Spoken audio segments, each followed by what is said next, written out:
Don Thompson Jr. gets ready to pedal his home hardware Monte Carlo for the 5th restart of the Pizza 300 here at Barrie Speedway as we work lap 108. Oh, hear him up through the gearbox one more time. Everybody's tried the outside of that 4-car and not gotten the job done, and the 22, no different. Scott Steckley trying to battle on the high side. He's able to get up to the passenger side door of the 4 of Don Thompson Jr., but that home hardware Chevy Monte Carlo just too strong off of corner number 4. Now Steckley will drop into second. Well, Don Thompson Jr., he knows what it takes to win on these short tracks. Now watch the line he takes right down the middle of the racetrack, giving Steckley no quarter. Steckley taking a look, though, in corner number 1, and Thompson slides up the hill, coming out of 2. It's a drag race down the back straightaway. Boy, just like Dave Whitlock, I give him a compliment how well he's running. He slips up. Don Thompson Jr. running a great race, slides up the corner and gives the 22 the opening. And that's all the opening. The 22 of Scott Steckley will lead. Meade will have a new leader here at Barrie Speedway. The 22, Scott Steckley, your points leader, will pick up those all-important 5 bonus points in the Castrol points chase. Wow, see that puff of smoke going in there? What that probably was is he was hard on the brakes going in, the nose of the car come down, some loose rubber, melted off, no big deal. 6th spot up for grabs here with the 1 of Peter Gibbons battling with the 84 of J.R. Fitzpatrick as we ride on board with Fitzpatrick. Don't forget, he's got a Truck Series test coming up at the end of September, so big news for the young career of J.R. Fitzpatrick. Oh, very deserving. The young fella can drive a race car. If he goes down there with an open mind, just goes through the program, he should get a shot at it. Derek Lynch currently running in the 9th position, changed to radiator before this race, so had to drop right to the tail of the field, started all the way back into 20th, but he's working his way forward. Well, Derek Lynch, another one of those guys that's used to running small racetracks, long-distance races, and does a real good job. Weekly, that car comes home without a mark on it. You're not on the gas for very long here, are you? No, when you're these short tracks, by the time you get the car straight, you're full throttle, and by the time you're only straight for 7 or 8 car lengths, you're back off it, floating it on into the corner. Look at how quick Scott Steckley is. He's able to open up about a 10 car length gap. Now back to the 4 of Don Thompson Jr. as Thompson has fallen back into the clutches of the 9 of Mark Dilley. Oh, take a look here.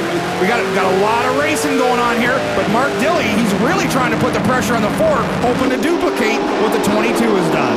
DJ Kennington running in the 4th position. Good run for the Mopar 60 team. Ron Beauchamp Jr. Early on, they seem to have things figured out here, Barrie. He's got the right front brake blowing quite a bit as well, but he's back in the grass of number 1 of Peter Gibbons. And we've got a car slow on the front straightaway. Crown modular number 95 of Anthony Simoni. A flat right front tire. The caution finally comes out for the 6th time this evening. Looks like he may have gone into the wall. Well, there's a lot of concrete dust in that right front wheel. It's right down, dragging on the sway bar. If he's careful, he won't rub the Heim joint off it. And it looks like this will be a good opportunity for pit stops. Todd standing by. Wholesale pit stops for the leaders here, guys. The 22 car of Scott Steckley, the first to hit his marks. A little bit of trouble for DJ Kennington, the number 17 Castrol Dodge with that left rear. Left sides for him as well. Mark Dilley down and away with a good stop. Peter Gibbons a little slow on the left front there. And now he is down and away. Well, Peter will be having a conversation with his crew chief on the radio about that. He came in, lost a couple spots, but he'll get him back. Peter Gibbons, the ultimate racer. Now, the only change left sides because the 300-lap race, obviously going to take 2 stops to make it through the night. And they'll have to hustle because the field lineup are ready to go with restart number 6 here on lap 134. And the green flag waves once again. Down into turn 1, Don Thompson back to the front. You know, he got track position throughout the pit stops, and he's back up front once more. And with this last caution, Ranger received the tow truck in a box free pass. He's now sitting in 16th position. Struggles continue for the 2017. Well, Billy Burns will be looking at that race car in the pit stops, trying to make some adjustments to get Andrew comfortable to get some spots back.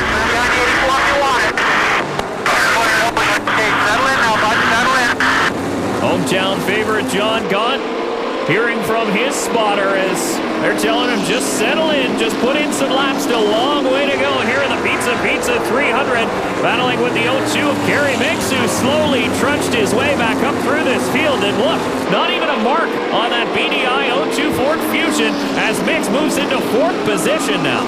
I called it when it happened to Kerry Mix when he went to back, when he spun out early. You watch, it'll be a great show watching that young man come back through the field. Kerry Mix cut his teeth on this racetrack and knows how to get around it as good as anybody. Scott Steckley ducking underneath the 25 of Lapsevich. That's for 6th spot, but Jeff Lapsevich having a great run in that Tim Hortons Monte Carlo. Well, this short track is so fast and so technical. Him being a really good road racer, which he's won lots of Trans Am races and other stuff in different types of cars, because it's easy in and hard off. You can't miss your apexes on the entrance, and you certainly need to hit your exit coming off. That's why he's always done well at this little racetrack. And he'll be looking to get back down into that inside line. Caught up in the high line. Here's Brad Graham will go around in the full throttle energy drink Dodge Avenger. There is your leader, the number 4 Home Hardware Chevy of Don Thompson Jr. has led the majority of the laps so far here in the Pizza 300, but a new face running second and running pretty strongly is the 60 Ron Beauchamp Jr. as we hit the halfway mark. And we'll take a look at the Home Hardware Midway update. That's 6 cautions that have slowed the field for 42 laps so far this evening. The fastest lap once again put in by Scott Steckley, but look at that time. 13.793. The track record is a 13.9 held by Don Thompson Jr. in qualifying. And you're surprised how? Other than we're 150 laps into a short track event that we practice in the sun and race at night, the crew chief has got that car handling awesome. And caution once again this time for Peter Gibbons in corner number 4 as he grabs the gear and gets going. But Billy, we'll take another look at this one. Boy, down into turn 3. Oh, you can hear the RPMs come up. He got a little tap on corner entrance, and that just lightened the back end up, and around it went on him. More pit stops. The leader, Thompson, is in, and so is the 60, Ron Beauchamp Jr.